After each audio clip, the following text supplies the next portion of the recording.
네, 우리가 지난주에 이스라엘에 침공한 그 시리아의 그 침공 그리고 그 전략 때문에 이스라엘이 이제 극도의 물가 상승, 하이퍼 인플레이션이라고 하는 아주 극도의 물가 상승, 그러니까 뭐 물건 자체가 없으니까 평소에는 먹지도 않는 나귀 머리가 감히 살 수 없는 가격이 되고 그리고 굶주림으로 인해 그 가장 인간으로서 극한에 있을 때 벌어질 수 있는 그 카니발, 영어로 이제 뭐 카니발리즘 그러는데요. 이제 그게 뭐냐면 그 인육을 먹는 그런 상황까지 벌어지게 되죠. 그러니까 인간의 어떤 상황이 가장 극도로 몰릴 때 그 가장 연약한 것들을 먼저 죽이게 되는데, 근데 그 연약한 것 중에 어떻게 보면 더 가장 귀한 게 뭡니까? 그게 바로 자녀 아니겠습니까? 자녀, 아이.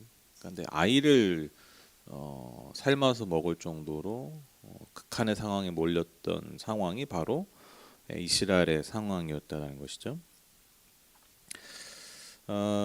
이제 시리아가 이제 어떻게 보면 이제 이 사마리아 성, 이스라엘의 수도였던 이 사마리아 성을 포위해서 이제 함락 직전까지 이제 간 것이죠. 그런데 이 상황, 이 모든 재앙 가운데서 그 중심에 서 있는, 그것을 잘 해결하라고 하나님이 세워두신 그 이스라엘 왕이 오히려 이 절망적 상황 안에서 하나님을 떠나고 하나님께 등지게 되죠. 그래서 하나님의 사람이라고 할 수 있는 하나님의 사람의 상징인 그 엘리사를 죽이려 합니다. 이 모든 재앙의 근원이 바로 엘리사에게 있다. 그렇게 여긴 것이죠. 그런데 그 왕 앞에서, 자기를 죽이는 왕 앞에서 엘리사가 뭐라고 예언합니까? 내일 이맘때쯤에, 그러니까 하루 만에 이 모든 상황이 다시 정상적으로 돌아갈 것이다. 여러분, 그게 이제 말이 안 되는 거죠, 그렇죠?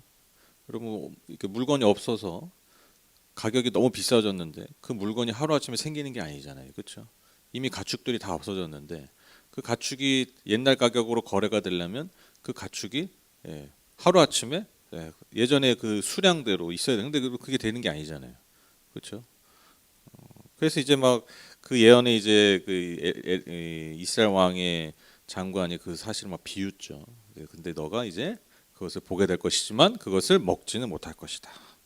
그렇게 예언하고 이제 지난주 말씀이 끝맺게 되고요. 오늘은 이제 그 본문, 오늘 본문은요, 이제 엘리사의 그 예언, 그 모든 상황이 정상으로 돌아갈 것이다라는 그 예언이 어떤 과정을 거쳐서 성취되었는가, 그것을 이제 기록하고 있습니다. 오늘 읽으신 본문의 주인공은 나병 환자인데요. 나병 환자 네 사람이 등장합니다. 여러분 아시다시피 이 나병 환자는 우리가 예전에 이제 흔히 말하는 그 문둥병 환자. 그래서 지금도 뭐 좀 그런 환자들은 좀 이렇게 우리가 거리를 두게 되는데 하물며 이제 옛날에는 더 했겠죠. 그래서 이 나병 환자는요, 한마디로 얘기하면 그 피부병 때 그 어떤 그 극심한 피부병으로 인해서 어떤 외형적인 아픔과 상처만 있는 것이 아니라 그 내면에 더 깊은 상처가 있었어요. 왜냐하면 사람들과 철저하게 격리되어 살아야 됐거든요, 그렇죠? 지금 우리가 코로나 걸려가지고 뭐 일주일, 열흘, 뭐 2주 그것만 격리해도 굉장히 고통스럽잖아요, 그렇죠? 내가 어떤 질병이 있어서 사람과 심지어 내 가족과도 격리된 삶을 산다는 건요. 심지어 지금은 막 이렇게 카톡도 보내고 어쨌든 연결은 하잖아요. 온라인으로 서로 소통은 하잖아요. 근데 옛날에 격리가 된다. 격리된 삶은 정말 말 그대로 격리. 누구와도 만날 수 없고 대화할 수 없는 그런 삶인 거죠. 그래서 여러분, 나병 환자의 삶은 단지 그 피부병의 고통 때문만이 아니라 오히려 더한 고통, 즉 그 내면의 아픔과 고통 때문에 굉장히 극심한 고통 가운데 사는 삶일 수밖에 없었어요. 그게 이제 나병 환자의 삶. 그래서 오늘도 보시면 나병 환자는요, 지금 성 밖에서 거주하는 거예요. 성 안에 들어갈 수가 없는 거예요. 성 안에 사람들이 많으니까요. 이 네 명의 나병 환자가 뭐라고 서로 말을 주고받냐면, 이 나병 때문에 성과 성산회가 분리되어 있는데 가만히 여기 있다 죽으니, 아니면 성에 가도 어차피 굶어 죽는 거다. 성에도 먹을 게 없잖아요. 그러니까 차라리 시리아 적진에 투항하자. 그러니까 이제 성 밖에 있잖아요. 그러니까 그냥 성을 나갈 필요도 없어. 그냥 바로 시리아 진으로 가기만 하면 되는 거예요. 그래서 가서 투항해가지고 살려주면 사는 것이고 죽이면 죽는 것이다. 그렇게 마음을 먹고 이제 시리아 군대가 있는 진영으로 간 것이죠. 투항하러. 그런데 황후 무렵에 적진에 투항하러 갔는데 어찌된 일인지 그곳에 한 사람도 남아있지 않았다라는 거죠. 6절에 의하면 이게 하나님의 어떤 역사하심이었는데, 하나님께서 이 시리아 진 가운데 병거 소리와 군마 소리를 크게 내서 그 큰 군마 소리 때문에 그 시리아 군인들이 어떻게 생각했냐면 이스라엘 족속, 이스라엘 왕이 헷 족속과 이집트 족속 이 두 족속이 그 군사력이 강한 민족이었거든요. 이 두 족속의 왕들을 고용해서 그러니까 이 외교적인 이 협약을 통해서 연합군을 결성해서 우리를 쳐들어온다라고 생각한 거예요. 그러니까 그 병거 소리와 말소리가 어마어마했던 거죠. 그렇죠? 이건 감히 그러니까 이스라엘 군대는 당연히 아니고 엄청난 군대가 몰려오는 소리가 들은 거예요. 그러니까 혼비백산에서 자신들이 가지고 있던 뭐 말들이니 뭐니 이런 가축이니 먹을 올 식량들 다 가지고 오잖아요. 그런 걸 챙길 여력도 없이 도망을 쳤던 거예요. 목숨을 구하기 위해서. 그러니까 지금 그 시리아진에 뭐가 남은 거 전리품이 가득 남아 있었다는 것이죠. 그러니까 이게 웬 횡재입니까? 그래서 나병 환자들이 곳곳을 돌아다니면서 먹고 마시고 또 귀한 것들 보물들은 취해서 몰래 삼는 것이죠. 그런데 그들 안에 놀라운 일이 벌어지죠. 그들의 내면과 그들의 양심 안에 놀라운 일이 벌어지게 되는 겁니다. 9절에 보시면 그런 다음에 그들은 서로 말하였다. 우리들이 이렇게 하는 것은 올바른 일이 아니다. 오늘은 좋은 소식을 전하는 날이다. 이것을 전하지 않고 내일 아침에 뜰 때까지 기다린다면 벌이 오히려 우리에게 내릴 것이다. 그러니 이제 왕궁으로 가서 이것을 알리도록 하자. 그러니까 황혼 무렵에, 그러니까 해가 질 무렵에 그것을 발견했잖아요. 그런데 막 실컷 먹고 마시고 이제 봄을 막 숨겨두는데 한참 그것을 즐기다가 이들이 무슨 생각을 한 거예요? 이 좋은 소식, 이것을 우리만 알고 우리만 누리서는 안 된다. 이것을 빨리 성 안에 있는 이스라엘 백성들에게 알려주자. 그렇게 서로 마음을 먹은 것이죠. 저는 개인적으로 이 장면을 보면서 그 하나님께서 시리아 군대를 한순간에 몰아내신 것보다 저는 이게 더 큰 기적 같아요. 왜냐하면 제가 아까 말씀드렸잖아요. 이스라엘 백성들이 자꾸 이 시리아니까 이게 여기서 이 시리가 응답을 하거든요. 아이폰은 그 뭐죠? 그 갤럭시는 뭐 빅스비 뭐 이렇게 하면 이렇게 얘는 시리아 자꾸 시리아니까 얘가 자꾸 무슨 뭘 원하냐고 이거 또 지금 또 그러네. 기술이 좋은 듯 하나 또 이렇게 불편합니다. 그러니까 평생을 격리돼서 살다가 사람들에게 상처받고 사람들한테 조롱당하고 사람들에게 저주받는 삶이 여러분 나병 환자들의 삶이었잖아요. 근데 이런 마음을 먹었다는 것 자체가 정말 엄청난 기적 아닙니까? 이거야말로 기적 아닙니까? 그렇죠? 내가 평생 어떤 사람에 대한 상처들을 가지고 있는데 그 사람들을 살리기 위해서 그것을 알리려고 가는 것. 그 내면의 움직임. 그러니까 이 내면의 움직임 자체가 저는 그래서 하나님의 역사. 그러니까 단지 하나님이 무슨 기적을 베푸셔서 시리아 군대를 몰아내신 것만이 기적이 아니라 이들의 내면 안에 일으키신 것도 그것도 기적이라는 것이죠. 그런 하나님의 마음, 하나님의 긍휼하심, 사람을 향한 이스라엘 백성을 향한 하나님의 그 마음을 이 나병 환자들에게 부어 주신 거예요. 그렇지 않고는 이 장면이 설명이 되지가 않습니다. 또한 이것이 왜 대단한 결단이냐면 여러분 이들이 처음에 뭐 하러 갔다고요? 시리아 군대에 투항하러 갔잖아요. 투항하러. 그러니까 만약 갔다 왔어요. 그러니까 의심을 사겠어요, 안 사겠어요? 의심도 사고, 그렇죠? 근데 이스라엘 왕이 그렇게 반응해요. 이거 우리를 끌어내가지고 우리를 죽이려는 계략 아니냐? 그러니까 그 계략을 펼치는 스파이가 돼 버리는 거잖아요. 그렇게 이스라엘 왕이 생각해 버리면, 그렇죠? 그러니까 그게 아니더라도 일단은 그들이 투항하러 간 거니까 이거는 반역죄예요, 반역죄. 여러분 옛날 고대 사회에서 뭐 고대 사회가 뭡니까? 이 조선 시대만 해도 반역죄가 가장 큰 죄예요. 항상 그 모든 나라에서 반역죄가 가장 큰. 왜냐하면 옛날에 하도 전쟁들이 많으니까 뭐 주변 민주 지금이야 이제 전쟁이 그렇게 많지는 않잖아요. 전쟁이 많지는 않은데 옛날에는 뭐 그냥 맨날 싸우고 맨날 그러니까 전쟁이 많으니까 여러분 늘 적과 그 국경을 접하고 있는 적과의 어떤 그런 긴장 상태. 그러니까 여러분 이게 얼마나 그 안에서 내부적으로 그런 반역에 대한 그 죄가 얼마나 크게 무겁게 다뤄졌겠냐고요, 그렇죠? 그러니까 반역죄. 그러니까 이건 뭐 내가 선한 의도로 말한다 할지라도 조금만 탈이 나고 의심을 받으면 나도 그냥 바로 죽어버릴 수 있는. 그러니까 이게 얼마나 큰 결단이냐는 것이죠, 그렇죠? 그럼에도 불구하고 뭐예요? 이들이 왜 이 모든 위험을 무릅쓰고 모든 상처를 무릅쓰고 여러분 이스라엘 백성들에게 이 소식을 전합니까? 이 좋은 소식을 우리만 알아서는 안 된다. 이 좋은 소식을. 그런 마음으로 갔다라는 것이죠. 그래서 이 상황을 성문지기가 알리고 왕 앞에 직접 갈 수는 없으니까 그 성문지기가 통해서 드디어 왕에게 소식이 들어갑니다. 그러니까 아까 말한 것처럼 근데 왕이 처음에 의심하죠. 이거 계략이다. 우리를 끌어내려는 계략이다. 그렇게 말하니까요. 한 지혜로운 신하가 어차피 여기서 굶어 죽을 운명인데 우리에게 지금 말이 5필이 있는데 이것도 이제 조만간 죽을 건데 어차피. 그러니까 어차피 우리 다 죽을 거다. 여기서 뭘 의심하고 있냐. 썩은 동아줄이라도 잡아야 되는 거죠. 그렇죠? 그래서 그 남은 말을 태워서 정찰을 한번 보내보자고 제안을 합니다. 그리고 정찰을 보내니 시리아 군대가 완전히 철수한 상황을 파악하게 된 것이죠. 뭐 그다음에 이제 벌어진 장면이 뭐겠습니까? 그 여러분 그거 혹시 아세요? 그 무슨 뉴스 가끔 보면 무슨 엄청난 세일을 하는 백화점 뭐 이럴 때 문 탁 열면 사람들 막 달려가는 장면 있죠. 그렇죠? 무슨 뭐 미국의 블랙 프라이데이, 미국에서 뭐 물건을 엄청 싸게 파는 그 시기에 이제 무슨 마트나 백화점에 오픈 딱 해버리면 사람들 막 달려가가지고 막 이만한 TV 박스 막 들고 가고 막 그런 장면 뉴스에 한번 보셨을 거예요. 아마 이 장면에서 그런 일이 벌어진 것 같아요.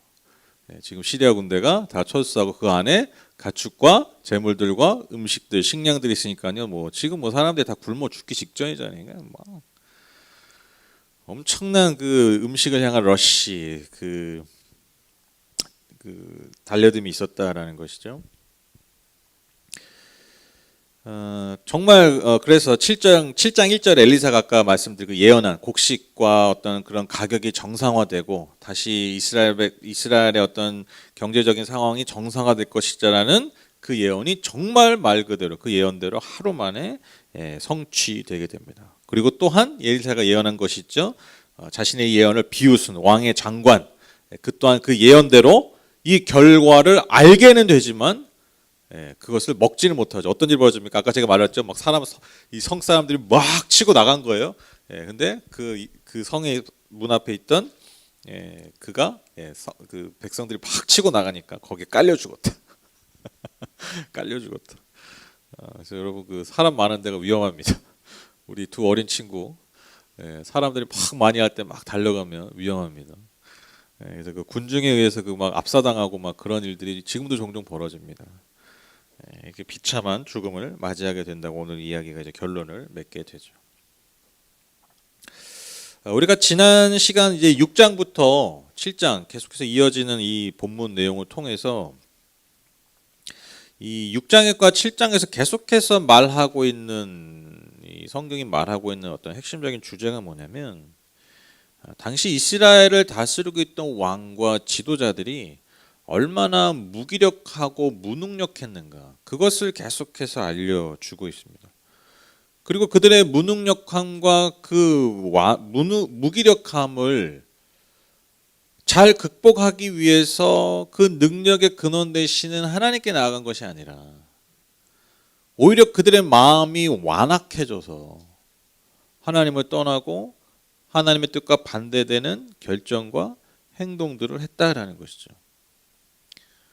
이것의 전형이 누굽니까, 여러분? 바로 왕이죠. 바로 왕. 그렇죠. 파라오 왕. 그들이 강한 줄 알았지만 전능하신 하나님 앞에 얼마나 무기력하고 무능력한 존재들이었는지 이 출애굽기의 그 10가지 재앙 이야기를 통해서 우리가 깨닫게 되고 알게 되지 않습니까? 그렇죠? 근데 그들을 자신의 그 바로 왕 자신의 무기력함과 무능력함을 깨달았으면 어떻게 해야 돼요?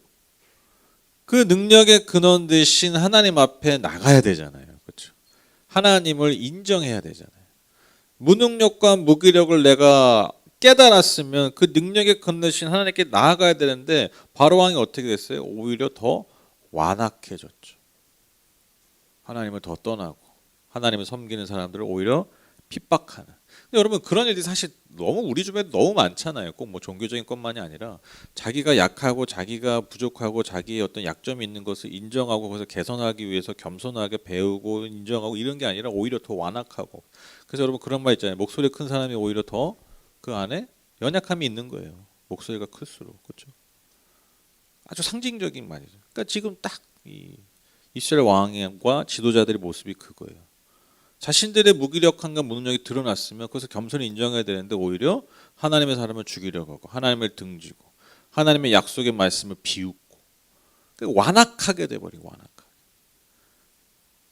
그러니까 여러분 성경이 계속해서 우리에게 증거하는 게 뭐냐면 능력이 없는 거, 무능력한 거 이게 문제가 아니에요.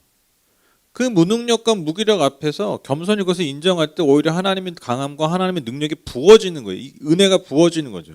그렇죠? 그러니까 오히려 무능력과 무기력을 내가 인정하고 겸손히 하나님 앞에 나가면요, 오히려 무능력함이 복의 통로가 됩니다. 성경은 그것을 굉장히 많이 얘기해요. 그런데 많은 이들이 성경에 나오는 많은 이들이 그러나 또한 이 세상을 살아가고 있는 수많은 사람들 중에 많은 이들이 그 무능력과 무기력을 통해서 오히려 어떻게 된다고요? 완악해져요. 완악해져요. 그것을 인정하지 않기 때문에. 그래서 여러분 성경은요 계속해서 우리에게 무엇을 질문하냐면 성경 잘 우리 요즘 성경 통독 하시잖아요. 성경이 계속 우리에게 뭘 질문하냐면 무엇이 진짜 강함이냐, 무엇이 진짜 능력이냐, 무엇이 진짜 축복이냐 이것을 계속해서 우리에게 질문해요. 오늘 본문도 마찬가지죠. 무엇이 진짜 능력이고 무엇이 진짜 하나님으로부터 오는 축복이냐. 여러분 오늘 당시에 힘의 중심에 있다라고 여겨진 왕과 지도자들은 철저하게 무능력하고 무기력함이 드러나죠. 그렇죠? 근데 여러분 그 반대로 당시 사람들이 무시하고 저주했던 엘리사 그리고 나병 환자 네 사람을 통해서 하나님의 구원과 하나님의 능력을 드러내신다는 거예요. 이게 비단 이 이야기뿐만 아니라 성경이 일관되게 우리에게 질문하고 주는 답이 이거예요. 뭐가 진짜 능력이냐? 누가 진짜 하나님의 능력을 가지고 있느냐? 세상 사람들이 보통 사람들이 그냥 상식적으로 일반적으로 힘을 가지고 있다라고 여겨지는 사람이 아니라 자신의 힘과 자신의 구원과 자신의 삶의 모든 것을 하나님으로부터 얻는 하나님으로부터 구하는 그 사람이 진짜 강한 자고 진짜 복 있는 사람이다. 여러분 오늘 이 말씀도 우리에게 그러한 동일한 답을 제시하고 있다라는 것이죠. 여러분 세상은요 눈에 보이는 것으로 능력과 복을 판단하잖아요. 그렇죠? 심지어 여러분 재밌는 게 뭔지 아세요? 교회 안에서도요 신앙인들 안에서도요 눈에 보이는 것으로 아유 저 사람이 하나님의 사람이구나 이렇게 인정해요. 그렇죠? 이게 참 재밌는데 재밌을 만은 없는.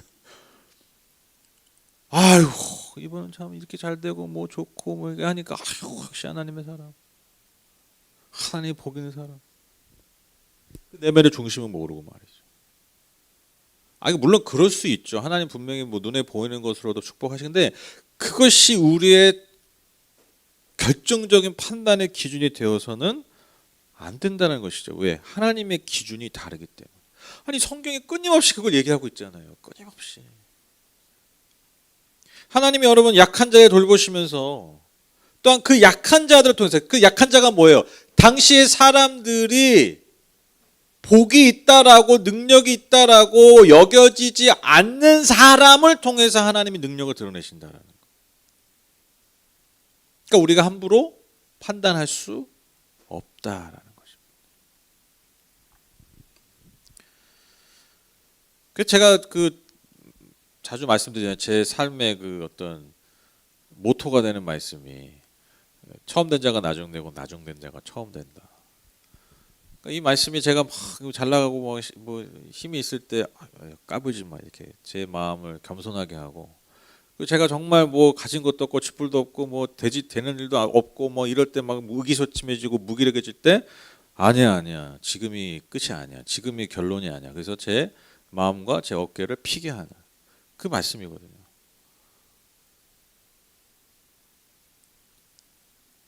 그러니까 여러분 이 말씀이 어떻게 가능하냐라는 거예요. 이 말씀이 어떻게 가능하냐? 하나님 약한 자를 들어서 자신의 힘과 자신의 강함을 자신의 존재하심을 드러내는 이 말씀을 제가 믿기 때문에 이 말씀 믿기 때문에 잘 나갈 때 내가 이스라엘 왕 같을 때 시리아 왕 같을 때 까부지 말라라는 거예요. 까부지 말라라는 거예요. 내가 이 나병 환자 같은 상황일 때 절망하고 낙심하지 말라라는 거예요. 근데 이게 여러분 이게 뭐 구약에만 나오는 것이 아니라 여러분 성경이 일관된 내용, 그리고 그 절정이 뭐냐면 여러분 그게 팔복 아닙니까? 팔복. 예수님이 선포하신 팔복. 제가 말씀드렸죠. 팔복은 축복의 공식을 얘기하는 게 절대 아니에요. 그렇게 읽으시면 안 돼요. 팔복은 절대로. 그러니까 뭐 가난한 사람, 뭐 심령에 가난한 자는 복이 있다니까 내가 심령이 가난해져야지, 이게 율법으로 적용하는 거잖아요. 여러분 그 팔복은 율법이 아니에요. 가난해져라라는 게 아니에요. 온유해져라. 온유하면 땅을 얻는다니까 온유해져야지. 네? 뭐 땅 살려면 온유해지면 그런 거 아니에요. 여러분 그 팔복에 나오는 그 상황들 있잖아요. 팔복을 받는 사람들의 상황이 다 어떤 삶입니까? 사람들이 복이 있다라고 여기지 않는 사람들. 저 사람 참 복이 있다라고 여기지 않는 사람들. 그게 여러분 팔복에 나와 있는 사람. 그러니까 여러분 팔복의 의미가 뭡니까? 사람들의 기준에 복이 없다라는 사람들을 향해서 예수님이 뭐라고 선포하신 거예요? 아니야, 이제 너희들이 복이 있어. 왜? 내가 너와 함께하기 때문에. 복음이 너에게, 이 좋은 소식이 너에게 전해졌기 때문에. 복음을 선포하시는 거지 율법을 선포하는 게 아니에요. 팔복은. 정말 이거 너무 반대로 적용하는 거예요. 복의 공식이 아닙니다. 다시 말씀드리지만. 그러니까 세상에 볼 때는 연약한 자들이죠. 뭐 온유한 자들, 뭐 심령이 가난, 다 연약한 자들이죠. 의를 위해 핍박받는 사람들, 그렇죠? 다 연약한 사람들이에요. 세상이 멸시하는 자들입니다. 그들에게 하나님의 좋은 소식, 예수 그리스도를 통해서 좋은 소식이 전해진 것이죠. 마치 오늘 나병 환자들이 경험하고 전한 좋은 소식처럼 말입니다. 그렇죠?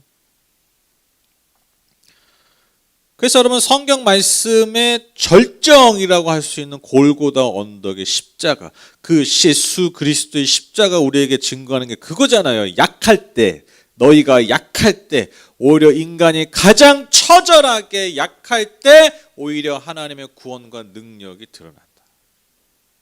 그게 십자가 아닙니까? 십자가. 인간이 가장 연약해지는 자리, 여러분 그게 십자가잖아요. 그렇죠? 인간이 가장 비참해지는 자리가 여러분 십자가입니다. 이 자리에서 하나님이 역전하시는 거예요. 십자가가 지금 이거 비싼 거거든요. 예전에 저쪽 교회 이전할 때 저희가 산 물건 중에 제가 알기로는 이게 제일 비쌌어요. 십자가는 좋은 거 알죠. 뭐 이렇게 막 꾸미지 못하니까.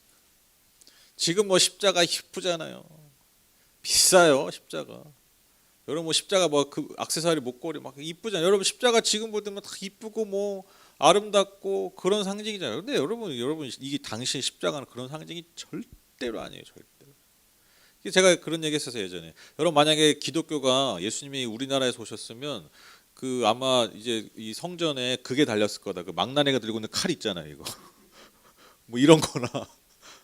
그 뭐 이런 그 옛날 여인들 막 그 죄인들 이렇게 목에 칼 하고 있잖아요. 뭐 이런 거, 그러니까 그런 거 막 곤장 그런 거예요. 그런 거 이게.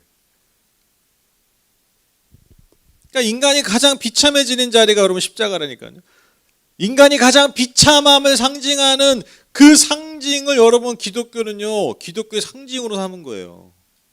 이 얼마나 역설적인 종교입니까? 근데 왜 이걸 가냐는 거죠. 왜 예수께서 십자가에 달리셨냐는 거죠. 이게 중요해요. 인간이 가장 비참해지는 그 자리에 하나님의 구원이 임했다라는 거예요. 바울이 고백했던 거, 약할 때 강함 되셨다. 이게 여러분 철저하게 여러분의 성취된 자리가 십자가라는 거죠. 오늘 이야기도 그걸 증거하고 있는 겁니다. 가장 비참한 존재들을 통해서 하나님이 어떻게 하셨다고요? 하나님의 복된 소식, 좋은 소식을 전하셨다라는 것입니다.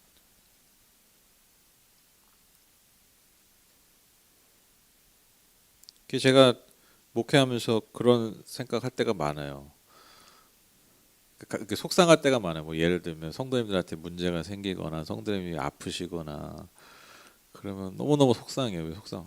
하나님 이렇게 좀 성도님들이 뭐 좀 저기 하시면 막 복을 좀 많이 주시고 잘 되게 하시고 그냥 막 건강하게 해주시고 막 그러면 좋은데 맨날 성도님들 그냥 아프고 힘들고. 어제도 구건사님 뵈러 갔는데 너무 통증이 심하시다 그래가지고 가서 기도해드리고 얘기도 들어드리고 한참 그러고 있다 왔는데 속상해요. 솔직히 마음 한구석에 제가 속이 상해요. 누구한테 속상하겠어요? 하나님한테 속상. 하나님 좀 잘 좀 해주시지.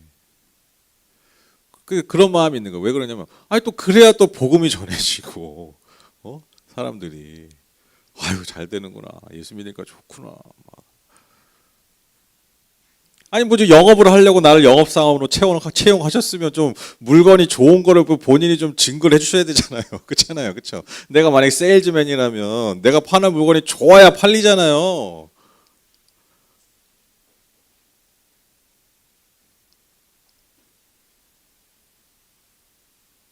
근데 여러분 그거 아십니까? 복음은 한 번도 그렇게 전해진 적이 없어요. 2000년 교회 역사도. 여러분 가장 역설적인 게 초대교회잖아요. 초대교회 예수 믿는 사람들이 복 받고 다 잘 살았습니까? 아니죠. 저는 이제 역사에 관심이 많아요. 기독교 역사 보면 이렇게 보면 복음이 그렇게 전해진 적이 없어요.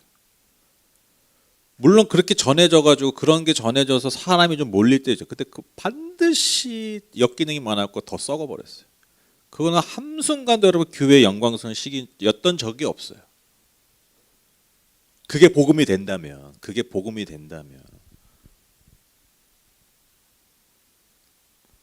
옛날에 우리나라도 부흥했던 시기가 그거잖아요. 예수 믿고 잘 된다. 물론 이게 깔려있는 메시지지만 정말 세상에서 가장 소외되고 세상에서 가장 천대받는 사람들에게 다가갔을 때 여러분 그때 복음이 전해졌어요. 그리고 그들을 통해서 복음이 전해진 거죠. 다 무시했던 백정을 세상이 다 무시할 때 그 백정이 교회의 장로가 되니까 복음이 전해지는 거잖아요. 그 장로가 목사가 되고 그 자녀들이 복음을 증거하는 그런 일들이 벌어지는 거예요. 그러니까 철저히 내 생각이죠. 제 생각. 아까 제가 얘기했던 인간적으로 그런 마음이 왜 안 들어요? 그럴 수 있죠. 저도 인간이니까. 다시 마음을 돌이키는 거예요. 맞아. 복음은 그렇게 전해지는 게 아니에요. 하나님의 능력은 그렇게 드러나는 게 아니에요.